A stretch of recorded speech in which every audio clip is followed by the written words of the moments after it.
Dear gracious Heavenly Father, we come humbly before you today to do the people's business and ask your guidance. We ask for your protective hand to be on the nation and its people. Please protect the soldiers in harm's way and guide them safely throughout each day.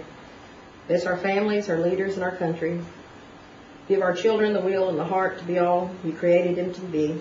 Enable us to be generous to those who are less fortunate. I ask all of this in your name. Amen. Roll call, please.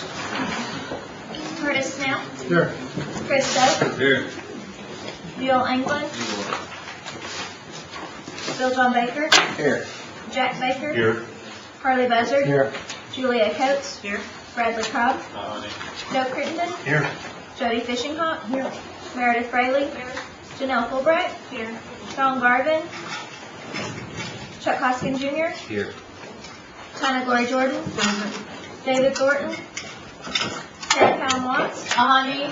John Masters. Go. We do have a quorum. Approval of the December 15th meetings. So moved. Second. Any discussion? All in favor? Aye. All opposed? Motion carries. Okay, we'll move on to the reports. First report is the Management Resources, Jack Farmer.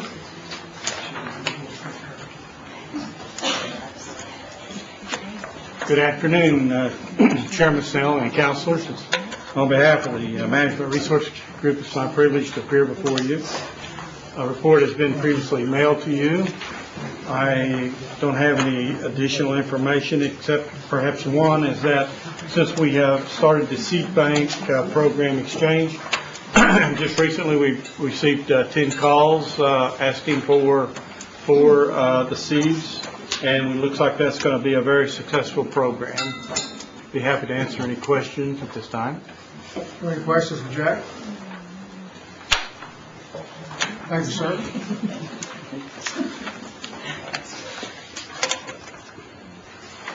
Real estate, Linda Donaldson.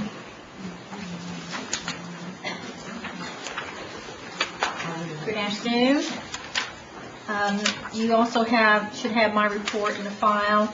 I did want to add that with the properties going to the trust recently, we have been working with the accounting department to be sure that the proper taxation is being given to those properties now that they've gone non-taxable. Some of the counties are going proration and some of them are taking the total tax off, so we're looking at that instances. Ms. Garrett. Thank you. Two things. Okay. One more federal building and Rogers County Cherokee Association land and building. The Claremore Federal Building is still in D.C. waiting for publication. Once that's done, that will be final. But with the Christmas holidays, it's been slower up there to get things done. So we're still checking on that to see where they're at. As to the other, I'll have to check on that to see what the status is, but I know that we were working on it. Mr. Chair, I would respectfully request a response by Wednesday. Because I believe that they've made several attempts to contact with no reply. Okay. Councilman Cobb. Do you have any, are you following at all the Collinsville property up there? I have not as to the purchase part. I believe that the Natural Resources Department has been looking into that instance. I knew they had, I just didn't know if you had a hand in that or not, so. Not so far. Thank you. Councilman Schultz. Yeah, Ms. Dawson, I had a inquiry about an easement request, and you communicated about that. And I would appreciate it if we could just provide maybe 2 or 3 options to this issue that we've done in the past, because I'm really not familiar with the options that are available to an individual that's in a case that was described. So is that possible, or is it just I think we have, one or the other, or? on the one that you're suggesting, I think there had been a suggestion of a different route to take that might be, it's harder to get to, but there would be another way for them to go. But I don't think he's wanting to go that route. Right, that's one option, but and that doesn't include private property, right? That's right, it didn't. Right, but there's other options that if it does include tribal property, that we would grant some type of an agreement or an easement is what, the common language that people are saying. But are there other types of agreements that would allow somebody to travel a road on tribal property that doesn't include just a, carte blanche easement? We Or we can, typically don't do that, it's either all or nothing, is that what the policy is? basically, it has been just Okay. kind of all or nothing. Or give them one on a temporary basis. You could do it that way, a temporary easement, on the basis that they would be looking at getting an easement another direction at a later time. And when we pursue that route in the past, if we have done that, what are the timelines that are typically placed upon that? Is it a renewable on an annual basis, or is it 6 months? What's Usually our they're typical- done on a fairly perpetual basis, but we've been trying to change that to more of either a specific timeline Right. or to maybe a life estate or something of that nature. So that there are some options in that regard, so that we Right. can say, it's, you have a certain definitive timeline to be determined by us. It's open for our negotiations, it's not really something that's just set in stone that we like to cookie cutters, stamp it a year or whatever. It's just totally depending on what we would bring to you to. Right, agree it to. can be done in different Okay. manners. All right, thank you.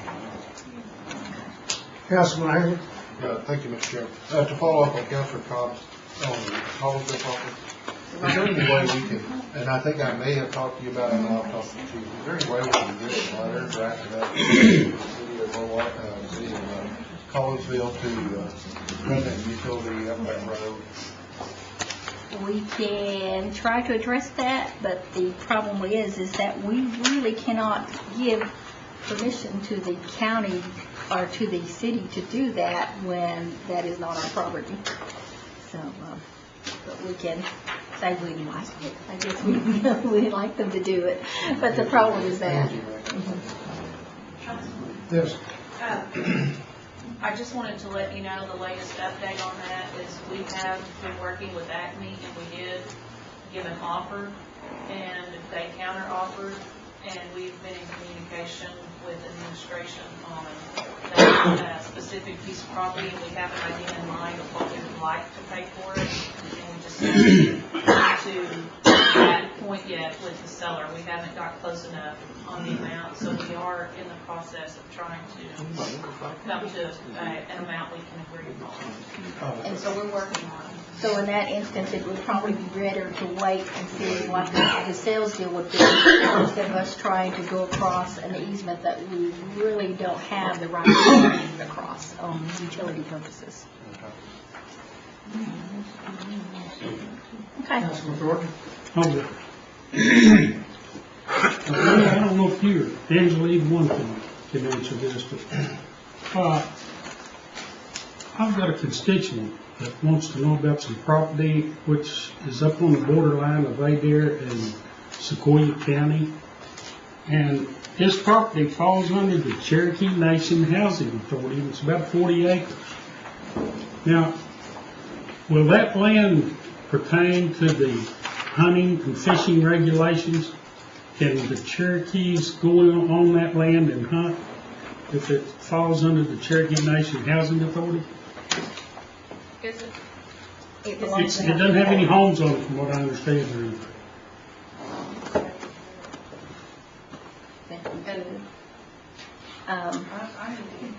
That one we probably would need clarification on because technically the property that was bought by the housing authority is considered under a state agency. So it would not technically be the property of the Cherokee Nation.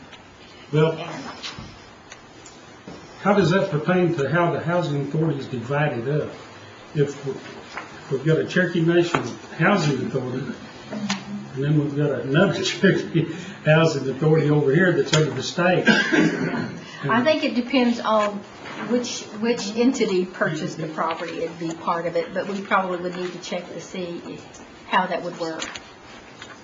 Okay, if I could get some type of closed land description stuff, can anyone check it out? Okay. Okay. Linda, wouldn't that be fee simple property if they hunt on it out of season? We're not gonna be able to help them if the game warden stops them. That's correct. It would be just as if it was just state property. Well, what's the in season? They have to get a ticket, be ticketed. Because it's fee simple, it's like property that you and I own. If the Cherokee Housing Authority. Yes, it's all fee simple, none of it's restricted or trust. So if they get caught hunting on that property by the game warden, he's gonna give them a ticket where they have to go to the county courthouse. Unless they can bluff them that it's trust land. Yeah, unless they can run a bluff, where if they hunt on our land and govern by our rules, then we have a law that allows them to do so. That's right. And they won't get a ticket and they won't be going to tribal court. See, game warden's not gonna come on our land. Otherwise, you might be a felon. I was going to ask if that was a misdemeanor. There could be a felony. Could be a felony. The game warden won't come on our trust or restricted land, but he will come on any state property simple land. But if the person's hunting on that land is legal, then he can hunt on it. If he has his tags and he's hunting in the right season and he's got his licenses, then he's probably going to be okay. But let's say he's hunting out of season, but we say it's okay under our law. Yeah, but this isn't in the season. Now, if he's not out of season, probably doesn't matter, but let's say if he's out of season, we But can't would help it. could he hunt on that property? Well, as a landowner, the Cherokee Nation the Housing housing authority would have to give permission. Right. Councilman Gray, was you? No, I was out of line, Mr. Chairman. I was back and forth with Mr. Baker here. I apologize. Do we have any more questions for Linda? Okay. Thank you, Ms. Donaldson.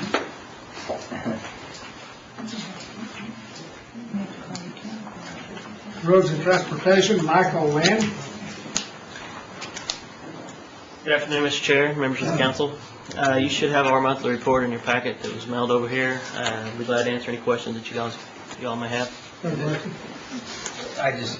You may not know it off the top of your head, but the South Coffeyville Street project, I'm not sure where that stands. I think the city's waiting, but I'm not sure what they're waiting on. So I wonder if you had any communication with them. Okay, let me check on that and get back with you, if you will, please. Councilman Baker. If you could send your report over, apparently it's been misplaced. I'm sorry? If you could send your report over, apparently it has been misplaced. You don't have it? Okay, I was under the impression that you did this month, okay. Would you like me to go through some of the projects? Please. Okay, not a problem. I've got the report here. Just real quick on the Cherokee County projects, we've got Barber Road. I've reported on it in the past. We're going through right-of-way acquisition on that as we speak and filing up the design. That was a project that we've had some issues with as far as some houses being real close to the road. We've worked through those issues and we are proceeding with right-of-way acquisition. We're in the process also of planning a community meeting out in that area. Once that meeting is coordinated and the date decided upon, I will get that word out to everyone. Northeast Fort Gibson project, we have received right-of-way plans from the design engineer, the contracting design engineer, so that we'll be pursuing right-of-way acquisition on that in the near future. Rice Woodard Road here in Cherokee County, we are proceeding with utility relocation. We're moving the last of the two remaining utilities, which is gas and water. Telephone is about to complete the relocation, but we're just beginning the gas and water, and those are expect those to be completed in the next 60 to 90 days. Red Barn Road, Cherokee County, contractor still working under the liquidated damages clause of the contract. They are working on fencing, trying to get it completed, and just some general cleanup. Just some other highlights. Adair County, we've got a overlay or rehabilitation, not just an overlay, but a rehabilitation and a slope repair project on the Greasy Road, or Greasy Loop it may be referred to, runs near the school over there. The plans are completed on that project. We're waiting on the environmental to come back from, or be prepared on that one. The Launagee South is, it actually ties into that same Greasy Road. Headed back to the north is under design and by the contracting engineer, and is still in the design. Twin Oaks Bohala has also been turned over to the right-of-way department for right-of-way acquisition. That's another project along with Northeast Fort Gibson that will be starting on right-of-way acquisition here very shortly on. Daytown Dry Creek, I think I have probably mentioned it, and it may be the last month that I mentioned it, but it is completed now. So that one is completed in Delaware County. Mays County projects, Cedar Crest Road and Bridge.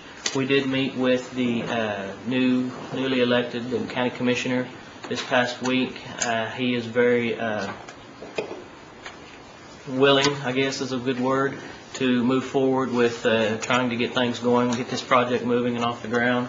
When we left the meeting, he was going to speak with the district attorney or the assistant district attorney, see what needed to be done to get that project rolling again. I know we've talked about the old bridges staying or going, and the citizens, some of the citizens want them to stay, some of them want them to go.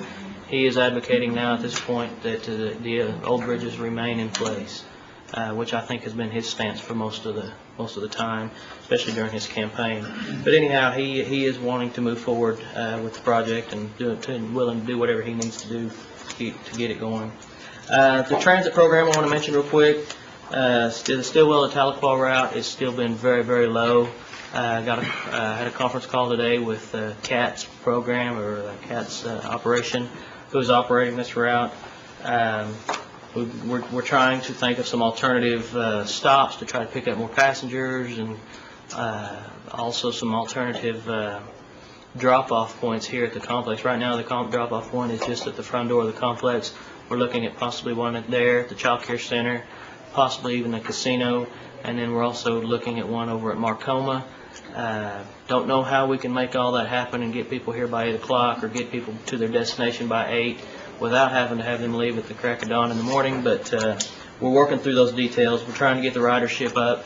Any word that you all can put out for that route would certainly be helpful. The riders seem to be steady, but it's just a low number is what it is. Now, we have started the Claremore, Pryor, and Catoosa route for C&E employees into Catoosa each day. I haven't got the numbers on it. It just started January 1st. I haven't got any good numbers, especially for the month. But I do understand there have been riders and that it is progressing. I don't have a good list in front of me of what was the tribally funded projects going to Executive and Finance Committee this week or this month. I do know that I have one from Mays County for the streets in Choteau. I remember that off the top of my head. But if there's any others, I apologize. I don't have those with me at this point. But I'd be glad to answer any questions. Other questions, yes? Michael, I didn't notice the Hobart Lost City project on there. Was that just an oversight? I mean, it was on your last month before. No, yeah, evidently it must be an oversight. It is. I know they are working on the design on that one. We've been discussing that one a lot here recently, and it is going to be moving forward very quickly as soon as the Barber project is completed. But it will be moving forward. Okay. I'll be reporting on that in the future. Any more questions for Michael?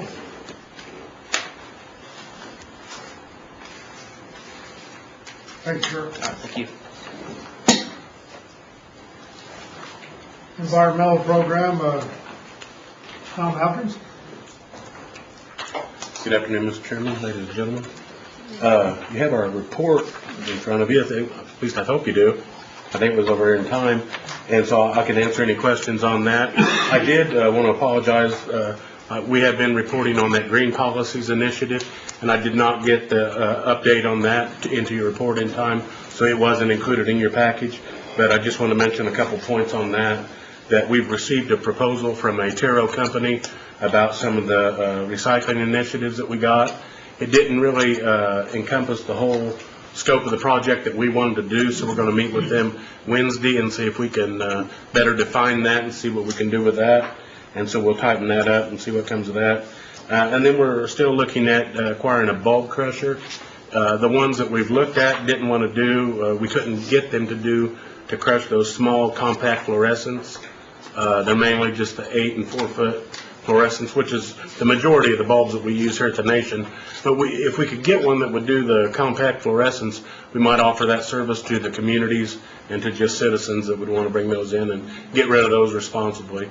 But right now we can't find anyone that does that, but we're still looking on that. If we can't, we might get one anyway and then try other avenues for that. But that pretty much sums that up. If you have any questions, I'd be happy to take those. Are there any questions for Tom?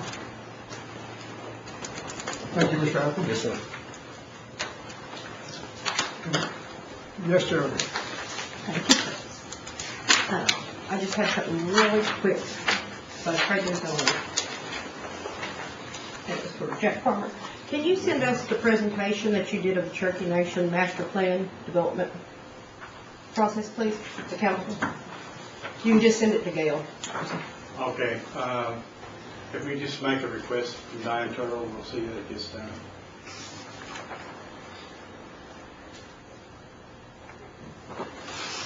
Okay, we'll make that request.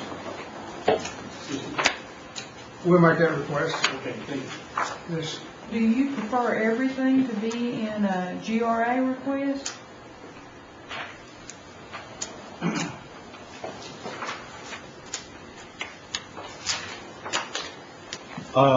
In that particular instance, since it's has a lot of items in it, it would be hard for me to stand up and give you the report, and also I want to make sure that you're getting the accurate information. That's why. You reported in your committee report today that you have completed the initial presentation to Chief Smith and Melanie Knight on the Cherokee Nation Master Plan Development process. You can't share that with the legislative capital body? improvement plan. That plan is not. There are a lot of items on that plan, and there hasn't been.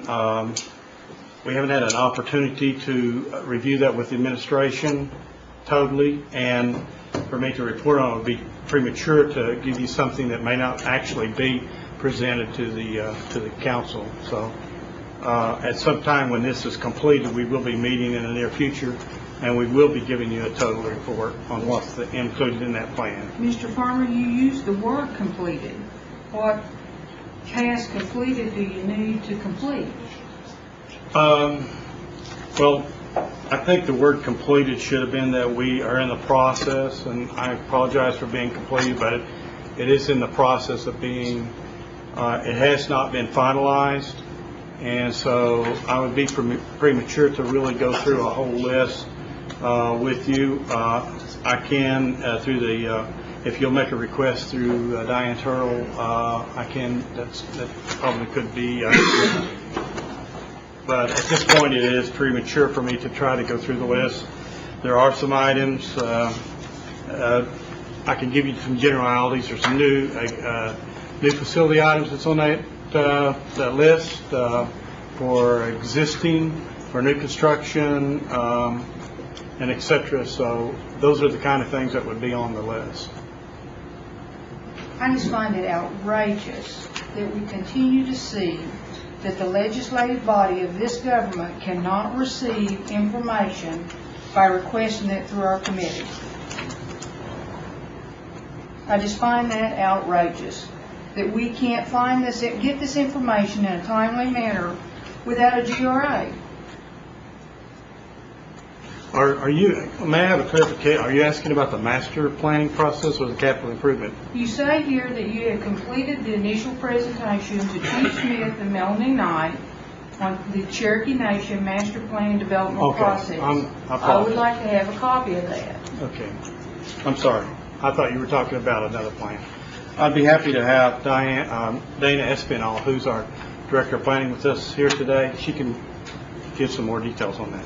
I thought you were talking about another proposal. I apologize. I would like to have a copy of it by Friday if possible. and I would like that to be sent out to all the counties. Okay.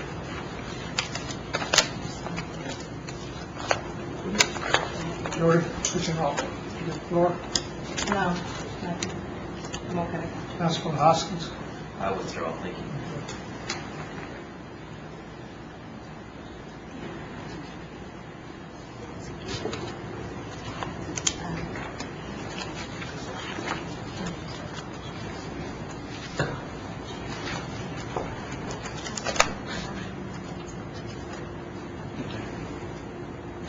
You have a question? Yes, Mr. Baker. What is it that you can't show us?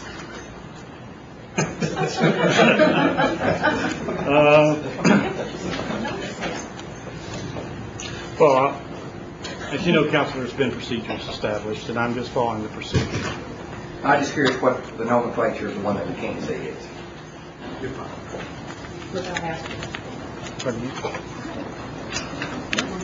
Well, the one that she was talking about, what's that called? Capital improvement plan, that basically has not been completed. I thought that's what she was talking about. That basically has not been completed. Administration has not had a chance to. Which would be the review courthouse and the council house and. Yes, sir. So it hasn't had a chance to review that and ask questions and finalize it. So it'd be really premature for me to even. Okay. I'm just curious what it was. We couldn't talk about it. Yes. It was my mistake. I thought she was talking about that, and I'll listen better next time. Councilman Brandon. I withdraw. I was going to ask for a copy of it, but since it's not been finalized, I guess we'll wait. So I'll withdraw mine. Councilman Christian. Well, I might as well laugh and giggle request it right now and tell you I'm not going to Diana Turtle, and I'm asking you, and if you would like for your own best interest to go to Diana Turtle, you can. Okay. Okay. Thank you. Thank you.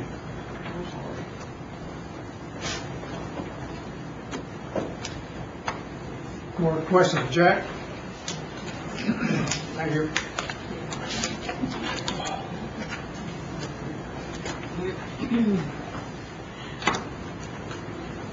Well, we move down to old business. We have one item, Carrie Watts. I'm sorry. You have an item under old business. Yeah, I believe Tom Elkins is here to address that.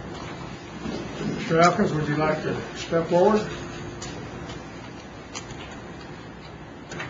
Was that a part on our green policies? Yes, and so if you've already addressed it, I have. make a motion to table the next up. Second. And a motion and a second to table this item. Any discussion? All in favor? Aye. All opposed?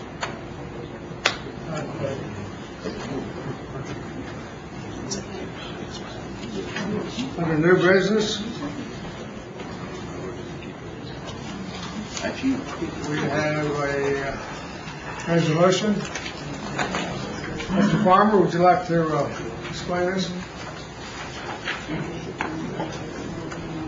Yes, sir. Let me pass this, if you would, just kind of look at this.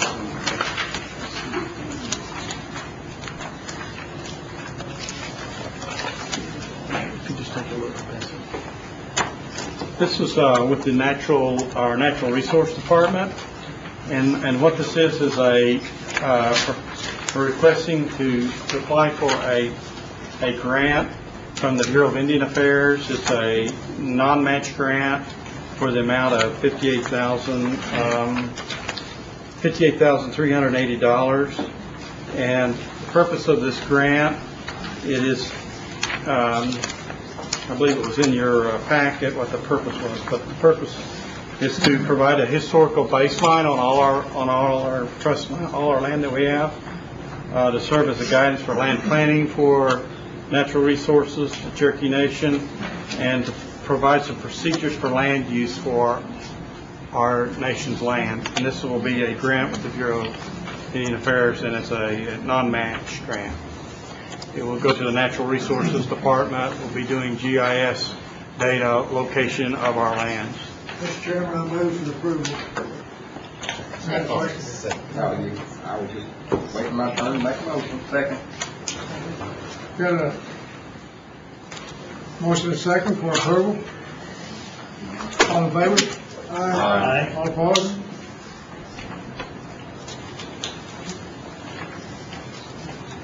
Resolution approved.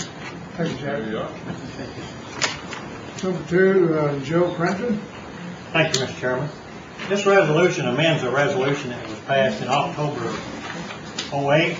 It was, I believe, the resolution then was for 12 and a half acres. This is for a 20-acre, an increase up to a 20 acres block of land. And Linda, would you want to come up just in case there's questions?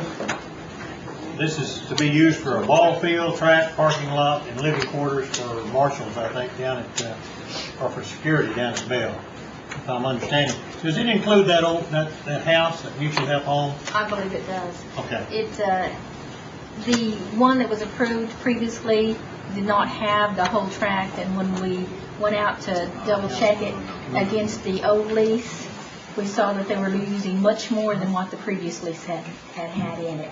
And apparently they've been steadily expanding out, so what we're wanting to do is to encompass what they are using into the lease.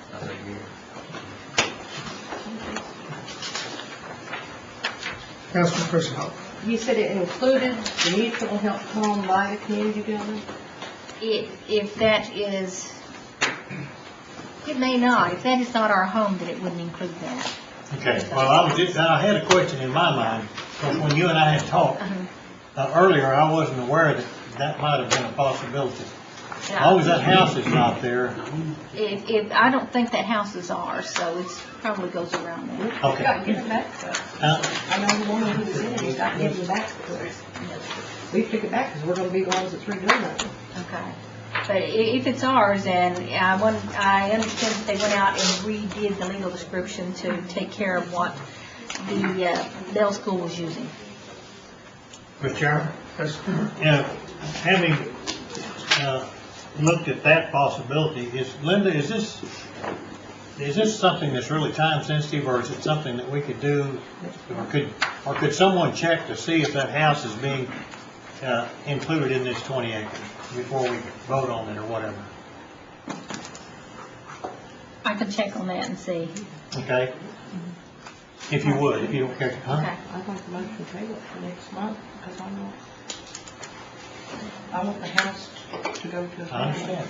Instead of, Okay. I'd like to table it till next month. The motion Let on everything table. come back. All in favor? Aye. All opposed? Linda, we'll table that for next month.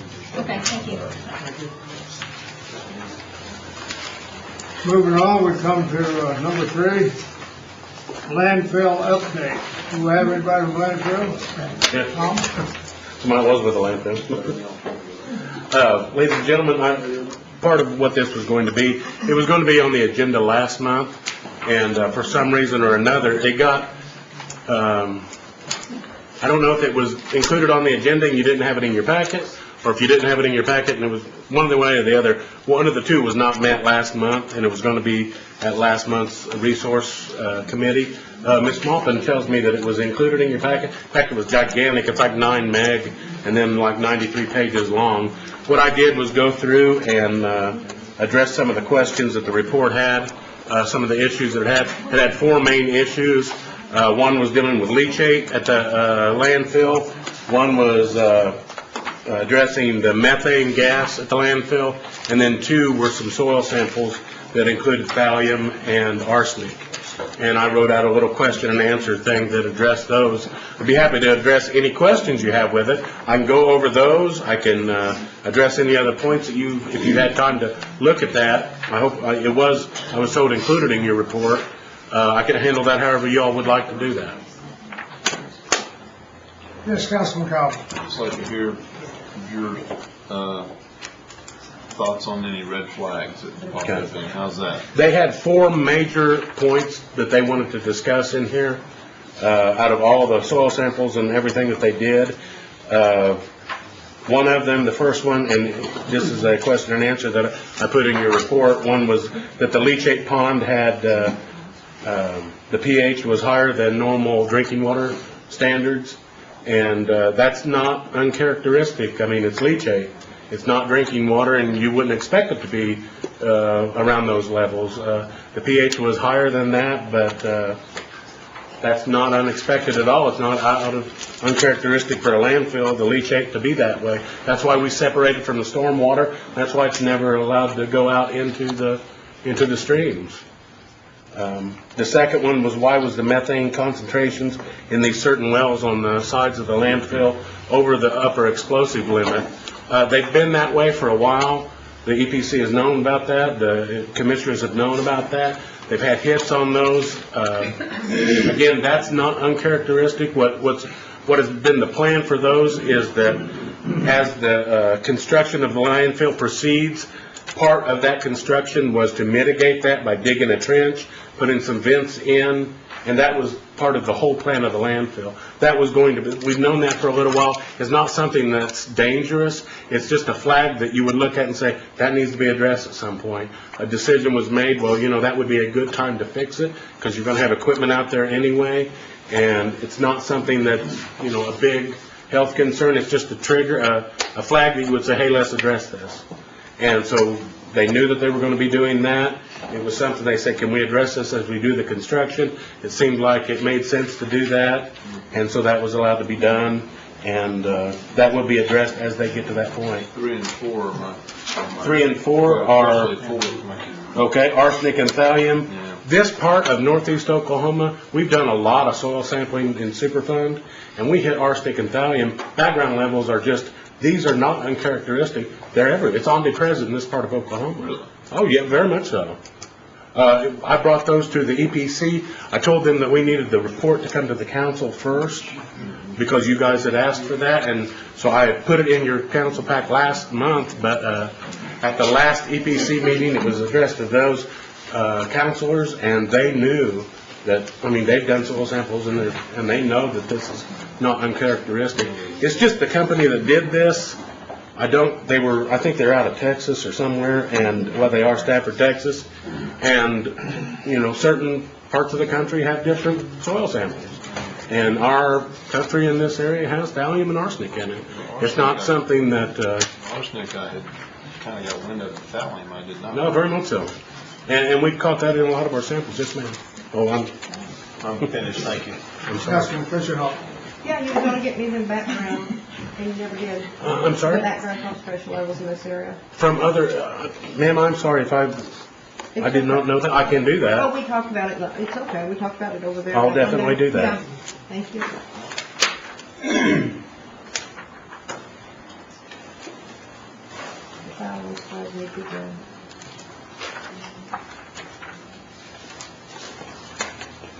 Councilman Burns. Tom, on the arsenic sampling out there, I wonder, was the arsenic present before we actually put any stuff in the landfill, or do you know? I can't answer that for sure. I just know that we do a lot of soil sampling, and it's not just at landfills. It's just at people's houses. Yeah. I know we did some deep water drilling before, and it had arsenic in some of those aquifers way down low, so it's there, but I was just curious. And I didn't know you found arsenic so much in just soil samples. Mm-hmm. Is that right? Sure. Sure do. Thank you. Mr. Fisher. I'm trying to find it in here because I haven't looked at it since we talked the other day very much. We talked about that in barium and stuff, and I know there's a lot of background concentration, but I'm curious about why it plumed. Why what, ma'am? Why it plumed. I don't know if you could characterize that from what the soil samples, or that it would be a plume. They might characterize it as that, but I don't think from the samples that they took that you could really characterize that as a plume. I think we could go outside of the landfill and get similar type samples. Okay. Councilman Soap. Now, Thomas, you went through and looked at all this information. I'm sure you've scrutinized it and so forth. Is there anything that really concerns you with the report? And was there anything that you were kind of revealing that was present that wasn't thought about before? And then was there anything that you were just like, yeah, well, this is confirmation that we were doing things in an appropriate manner, as the EPC had oversight over this facility, et cetera, et cetera. Could you just kind of describe that? I think they, for the most part, the soil samples that are normally, the samples that are normally taken every quarter, this year just reiterates what we find there. Excuse me, Mike, what's that? Yeah. That's some kind of So a that's sounds consistent. froggy. Yeah. Pretty much.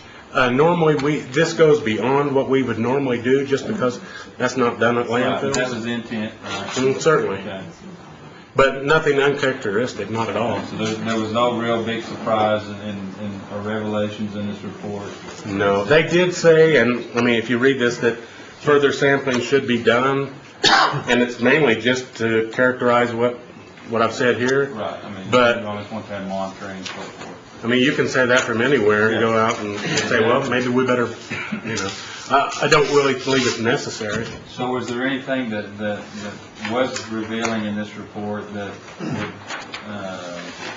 the EPC would say that we might need to follow up on and have additional type monitoring, sampling, data collection, In fact, anything? I think it's the commissioner's opinion, and I don't know if, we've discussed it to a minimal extent. We do more sampling, so the landfill does more sampling than is what is necessary, twice as much. And I think sometimes they believe we're spending more money than we should on that. Right, that's the issues you get into. Because we get the same exact data every time. Right. If we had any hits, I think they would That's pounce what on purpose of them. monitoring. Certainly. As far as you have the report now, is there some type of memo that your group would generate that would summarize this and then put it in a format that can be communicated, or would you expect someone else to do that, say C&B or the landfill operations? Whose responsibility do you see at this point? Is it to summarize these tasks and say, we've done this, we've done that, and this was the findings? Nothing that's totally out of character for our... I think it depends on what we want that report to mean. If you want it from C&B's standpoint as the operator of the landfill, I think it should come from them. And I think if they did so, we would need to read through it and concur with that. Right, that's what I'm getting at. Right. Is it been the practice of the EPC to formalize some type of findings and say, we don't find anything out here that would, where any rules were broken, where any fines need to be levied, where there's any, NOVs that need to be typed up and mailed and so forth, so. We've never done anything exactly like this, so there's not precedent for it. On the other hand, I've written NOVs to the landfill and other places myself, Right. so. And there wasn't any, No. I mean, because sometimes when you do testing and monitoring, you Certainly. the things are revealed and said, hey, that's a violation. Very much so. pH is, 12, it's, you got caught, so. Exactly. Here's your NOV. Right, no. So there's nothing here in this report that you're concerned about, other than the questions that you have said that have already been noticed and monitored, and they're addressing them. Pretty much, yes, sir. Thank you. Councilman Garvey? Yeah, I'm just curious what a report like this costs. Off the top of my head, I don't remember exactly. I was thinking it was like $35,000. And the Cherokee company, I don't believe so. was it put out for bids? Yes. Thank you, Mr. Chairman. Any more questions for Tom? Thank you. Sir. We have any announcements? Any announcements? Yes, sir. Apparently, Lita Moffitt sent the email over that the executive legislative conference has been canceled for today, so we don't have a 5 o'clock. Any more announcements? I'm ready to adjourn. You ready to adjourn? So moved. Second. All in favor? All opposed? Well, good to see you, John.